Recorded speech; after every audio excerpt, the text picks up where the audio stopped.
நம்மோடு மூத்த வழக்கறிஞர் திருமதி சாந்தகுமாரி அவர்கள் இணைந்திருக்கிறார். இணைந்தமைக்கு நன்றி அம்மா.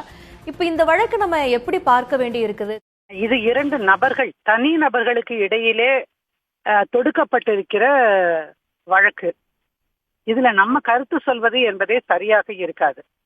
It is between two parties and whatever is happening confidential matters, கான்பிடென்ஷியலா இருக்க வேண்டியது.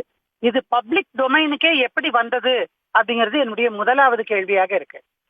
ஒரு ஆணுக்கும் பெண்ணுக்கும் ஒத்து வரலன்னா இன்னைக்கு ஃபேமிலி கோர்ட்டுக்கு போறதோ, விவாகரத்து வழக்கு தாக்கல் செய்கிறதோ அல்லது ஜுடிஷியல் செப்பரேஷனுக்கு தாக்கல் செய்கிறதோ இது ஒரு சாதாரணமான விஷயம். ஆனால் அதுவே ஒரு நடிகையோ நடிகர்களோ இந்த மாதிரி விவாகரத்து வழக்க தாக்கல் செய்கிற பொழுது அது மிகப்பெரிய விஷயமாக பேசப்படுவது என்பது ரொம்ப அநாகரிகமானது நினைக்கிறேன். ஏன்னா ஃபேமிலி கோர்ட்ல இதுக்கு முன்னாடியே ஒரு நடிகையினுடைய வழக்குல நீதிபதி சந்துரு அவர்கள் என்னுடைய வழக்கு சம்பந்தமான எந்த விஷயங்களும் பத்திரிகைகளிலே பிரசுரிக்க கூடாது அப்படின்னு ஒரு தடை உத்தரவு வாங்கினாரு.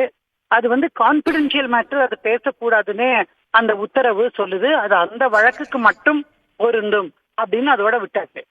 ஆனா இந்த மாதிரியாக சொல்லப்படுகிற விஷயங்கள் தவறானது அப்படின்னு நான் நினைக்கிறேன்.